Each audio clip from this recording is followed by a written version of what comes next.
tardes, nosotros somos el equipo Los Prichos y vamos a exponer sobre el liberalismo en México.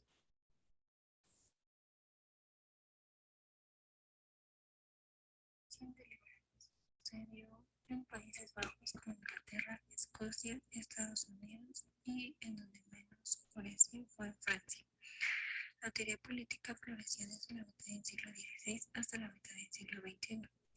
Los teóricos clásicos liberales fueron Locke, Montesquieu, Adam Smith, Kant, los cuales tenían valores centrales hacia el liberalismo, el cual era libertad personal, imparcialidad, libertad individual, derecho a ser diferente, derecho a perseguir ideales que nuestros vecinos consideraban equivocados y no existía democracia. También las prácticas centrales en un orden político liberal eran la tolerancia religiosa, la libertad de discusión, la política económica y la que era comprometida con el crecimiento y desarrollo de un país.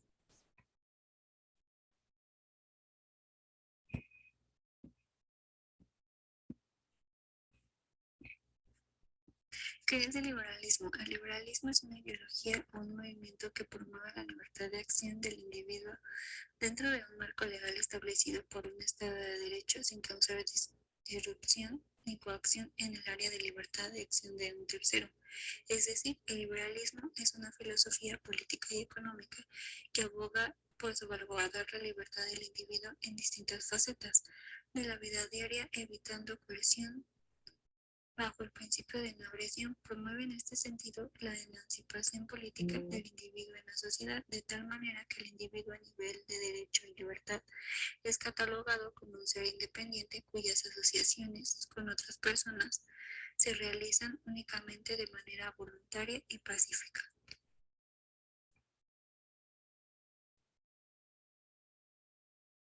Siendo liberalismo.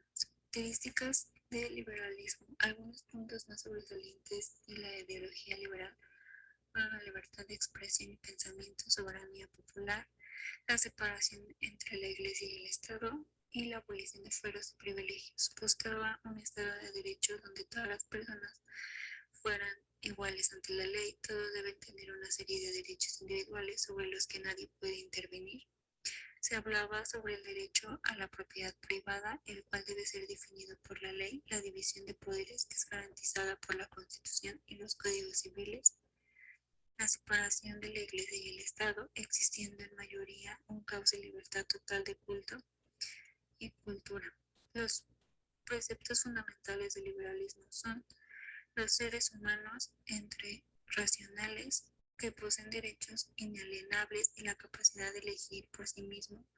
Esto se ve como un derecho de llevar a la vida privada tal y como prefieran, amparados en los tres derechos naturales, ya que un autor era Locke, que decía vida, libertad y propiedad privada. Los gobernados deben consentir el mando, es decir, los ciudadanos tienen derecho a decidir cómo son gobernados sin que esto influya en sus asuntos privados y la autoridad política no será sino un consenso mayoritario al respecto. El Estado de Derecho garantizaba la igualdad ante la ley de gobernantes como gobernados. De esta manera nadie puede usar el poder para violentar las reglas de un juego político. Las libertades individuales para el liberalismo de la libertad es uno de los ejemplos primordiales de la vida política. Los más sobresalientes era que defendía la libertad individual, ya que era primordial que los individuos gocen de libertad de expresión, de pensamiento, de culto, de asociación, así como promover el desarrollo de las personas y grupos sociales.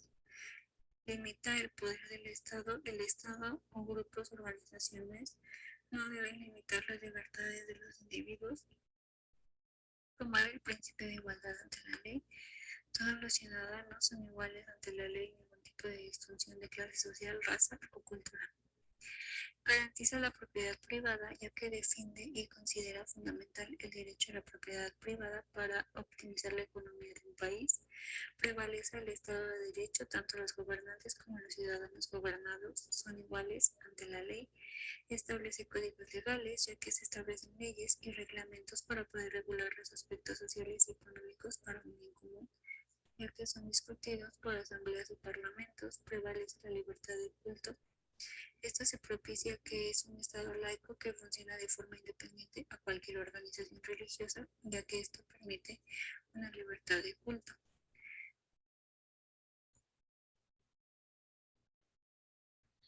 Las etapas del liberalismo en México se dividen en tres. En el Acta de Independencia del Imperio Mexicano, aprobada por la soberana Junta Gubernamentativa, expresaba la idea de que la nación mexicana había permitido y había sido sometida por 300 años a la dominación española.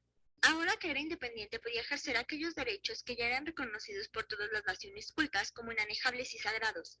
Se proclamaba como una nación soberana e independiente de la antigua España, declarando su liberación del opresivo dominio y reivindicando su libertad de constituirse del modo que más le convenga a su felicidad y con representantes que puedan manifestar su voluntad y designios. Recién inaugurada la República Federal en 1824, solo el primer presidente, Guadalupe Victoria, logró terminar su periodo de gobierno. Para 1829, el orden político se había deteriorado, lo que llevó al quiebre del gobierno constitucional. La elección de Manuel Gómez Pedraza no fue respetada y un pronunciamiento puso en la presidencia al candidato que había quedado en segundo lugar, Vicente Guerrero.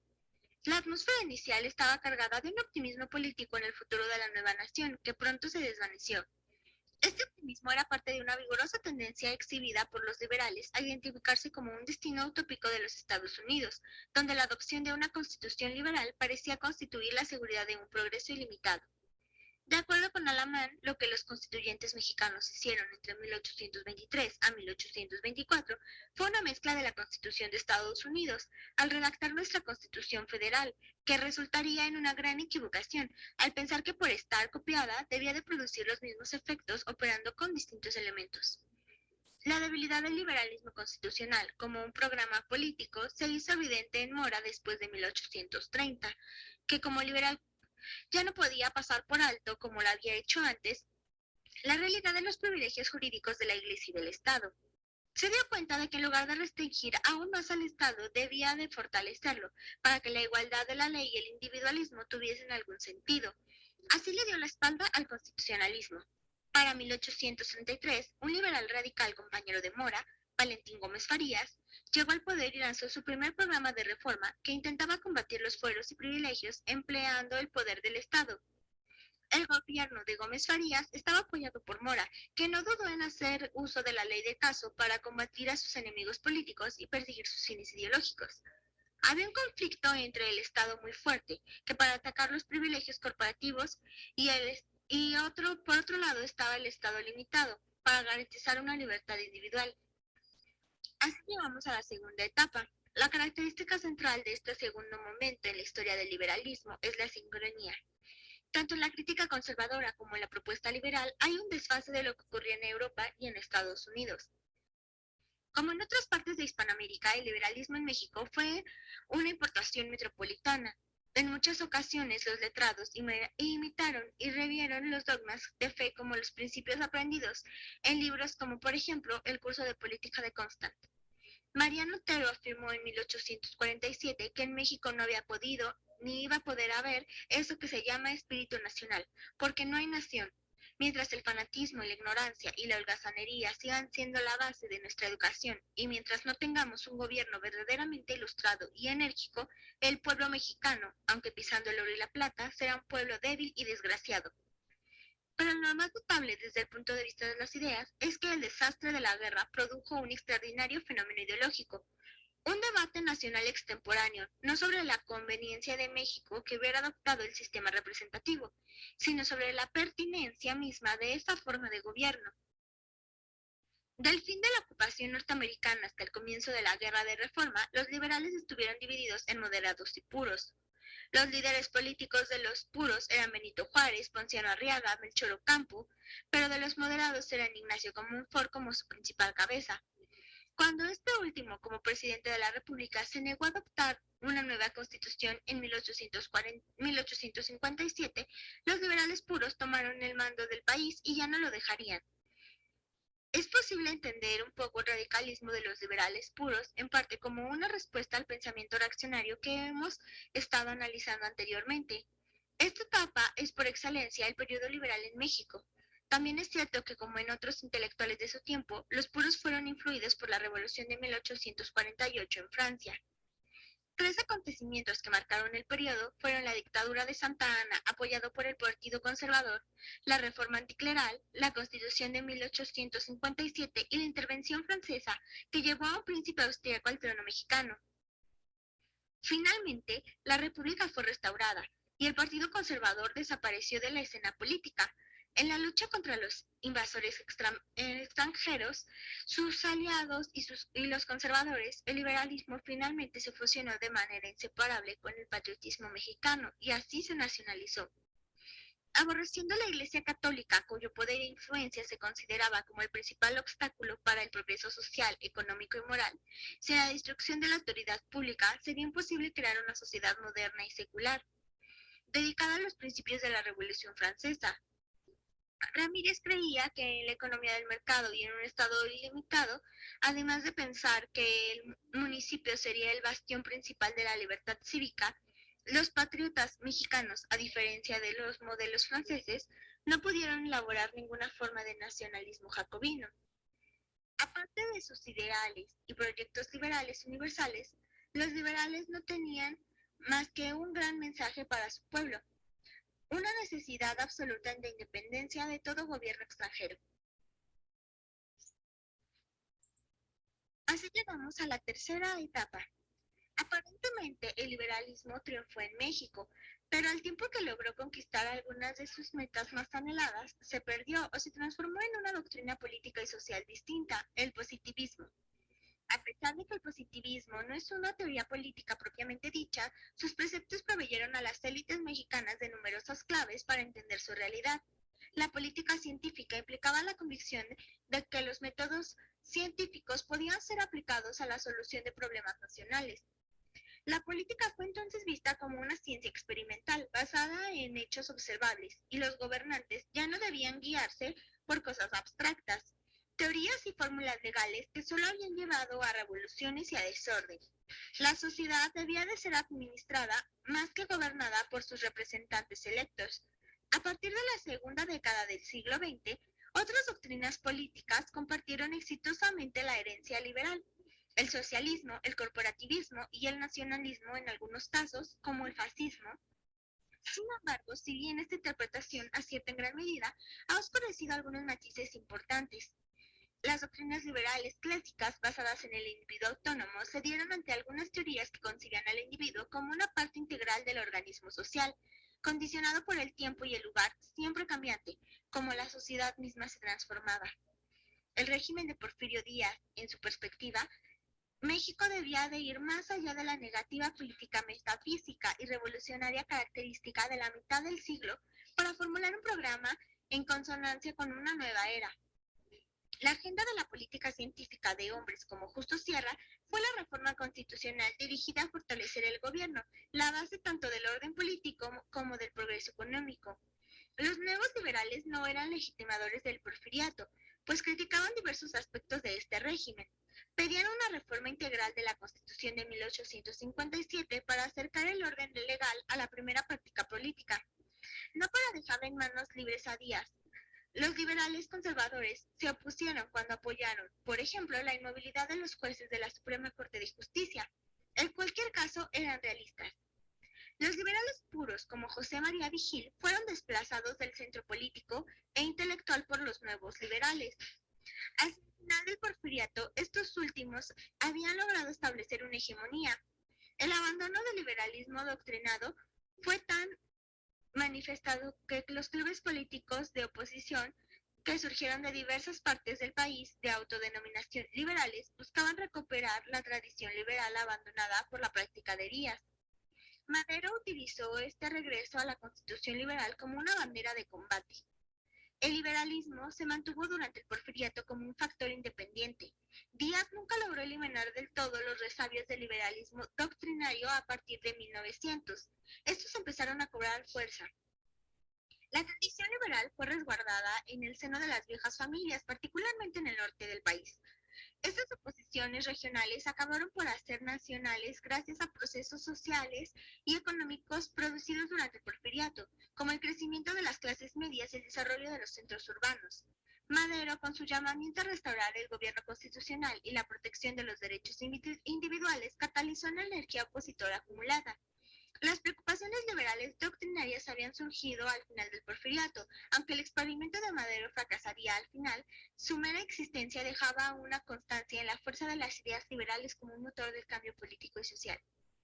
El argumento de la libertad se convirtió en un elemento muy importante para la crítica de los porfiristas al constitucionalismo doctrinario. En la transformación del liberalismo fue el surgimiento de la doctrina de la política científica, enunciada sistemáticamente por vez primera por una nueva generación de intelectuales periodistas del Diario de la Libertad. La doctrina se deriva del positivismo francés de la década de 1820. Constituye una crítica de las ideas clásicas liberales y democráticas que ahora catalogadas como revolucionarias y hasta incluso anárquicas, eran el producto de la mentalidad metafísica de una era pasada.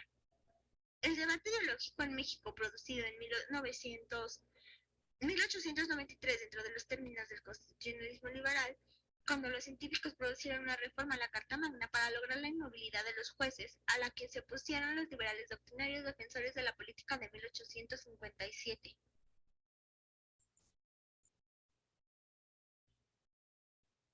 Yo les voy a hablar sobre la situación económica del nuevo Estado. Esta economía era muy mala debido a varias razones como lo son la larga guerra de independencia, la fragmentación administrativa debido al control insurgente de la mayoría del territorio y los intentos de reconquista por parte del Imperio Español. Las primeras preocupaciones de este grupo liberal fueron de índole económico, ya que ellos defendían que la solución al problema de Hacienda era la reducción impositiva y el reemplazo de los ingresos tributarios por parte de impuestos simples en las aduanas portuarias. También estimular el comercio mediante la apertura al intercambio libre entre estados y dejando que la prosperidad irrestricta tomara su curso natural. Jugaba la desamortización de bienes del clero para ascender el fisco, idea que se mantendría en mente de este grupo hasta su aplicación real en 1856 por medio de la Ley Lerdo. Esta postura tendría su contraparte en un grupo conservador que consideraba que la solución al problema económico del país era la centralización, el mercantilismo y la protección de la industria nacional, y que no solo se debía tocar los bienes de la Iglesia. Este choque de opiniones respecto a los bienes eclesiásticos sería un factor crucial en el desarrollo de las instituciones de los siguientes años, hasta la separación definitiva de los asuntos civiles y religiosos por Benito Juárez en 1859. Uno de los mayores teóricos liberales del país en la primera ola de liberales fue José María Luis Mora, quien se dedicó a estudiar, traducir y proponer la obra de Adam Smith y Jean-Baptiste. La lucha contra el proteccionismo y el mercantilismo sería constante a pesar de no llegar a grandes enfrentamientos con proponentes proteccionistas. La propiedad para el liberalismo estaba en primer orden junto con la vida y la libertad. Lerdo y Ocampo pensaban en usar la desamortización para un proceso de subastas que proveerían de un contingente de pequeños propietarios capaces de beneficiar el ajustado mercado agrícola de latifundio.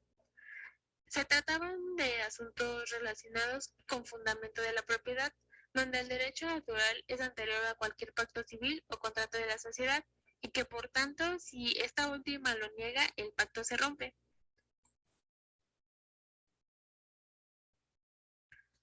Dentro de la sociedad mexicana, la institución que siempre ha repercutido fue la Iglesia.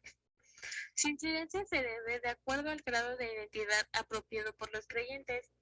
De ahí que el poder de la Iglesia se visualiza entre 1810 y 1857 como una culturalización dada por un pueblo evidentemente católico, apostólico y romano. Hola, yo les voy a hablar sobre la educación. En 1833, la primera generación de liberales mexicanos emprendió una importante reforma educativa que coincidía en buena medida con las ideas de los conservadores. Por medio del decreto del 19 de octubre de ese año, crearon la Dirección General de Instrucción Pública, que pretendía establecer una dependencia gubernamental a nivel nacional, que organizara y supervisara la enseñanza. Así, liberales y conservadores apoyaron el sistema lancasteriano, el cual tenía las siguientes características. 1. Era un sistema de enseñanza mutua. 2. Un profesor para enseñar de 200 a 1000 alumnos. 3. Monitores, los cuales eran estudiantes avanzados que enseñaban a grupos de 10 alumnos. 4. Monitores generales. Eran encargados de tomar la asistencia y del cuidado de los útiles escolares. 5. Monitores de orden. Ellos administraban la disciplina. 6. En cada clase se colocaba en la primera mesa un telégrafo que servía para indicar el número de este. 7. Al frente del salón, en una plataforma de madera, se ubicaba el escritorio del profesor y 2 bufetes para los monitores de orden. 8. En los muros, alrededor del cuarto, había carteles para la enseñanza de lectura y aritmética. Con este sistema hicieron hincapié en la educación cívica y la doctrina cristiana. Además, promovieron la creación de escuelas normales. Para el año de 1840, se da orden de enseñar el catolicismo para obtener la licencia.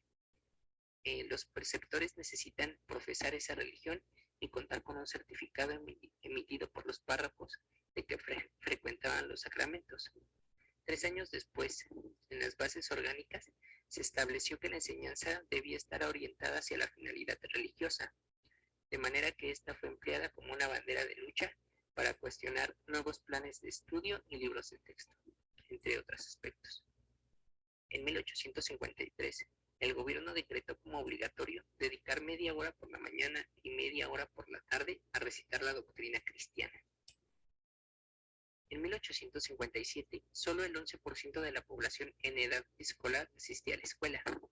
2 años después, durante la Guerra de Reforma, el presidente Benito Juárez, por medio del Manifiesto a la Nación del 7 de julio de 1859, estableció que el gobierno liberal de la República procuraría que aumentara el número de establecimientos de educación primaria gratuitos, pues estaba convencido de que mediante la instrucción los pueblos podían alcanzar la prosperidad. Añadía que su gobierno promovería y fomentaría la publicación y circulación de manuales sencillos y claros sobre los derechos y obligaciones del hombre en sociedad. Tras el fin del Segundo Imperio, el 2 de diciembre de 1867, el gobierno juarista expidió la Ley de Instrucción Pública, que estableció en el distrito territorios de la educación primaria gratuita para pobres y obligatoria para todos los niños mayores de 5 años. Suprimió la enseñanza de la religión e incluyó el estudio de rudimentos de historia y geografía. Esa ley también creó la Escuela Nacional Preparatoria.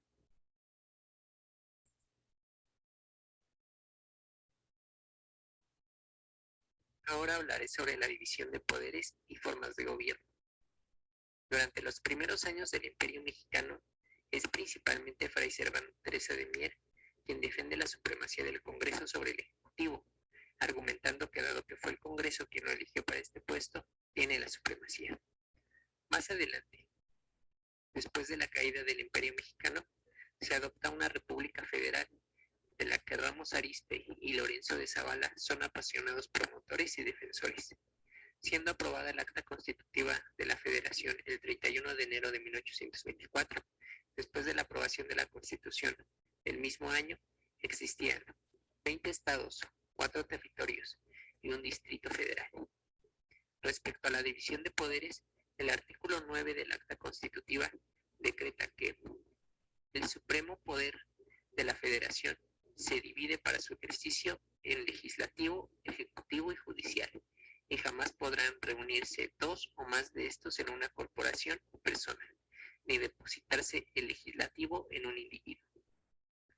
De 1826 a 1830 sucede una complicada lucha entre los yorquinos, los cuales eran una agrupación política que apoyaba el federalismo y que es comúnmente identificada por sus tintes liberales, y los escoceses, la agrupación política de opinión contraria. Ambos grupos tuvieron una gran influencia en la opinión de la población. En diciembre de 1936 se redactan las 7 leyes constitucionales, en las que se establecía una república centralista, proyecto conservador con representación ciudadana y separación de poderes. Además, se establecía un cuarto poder, el supremo poder conservador, que se encargaba de regular a los otros 3 poderes.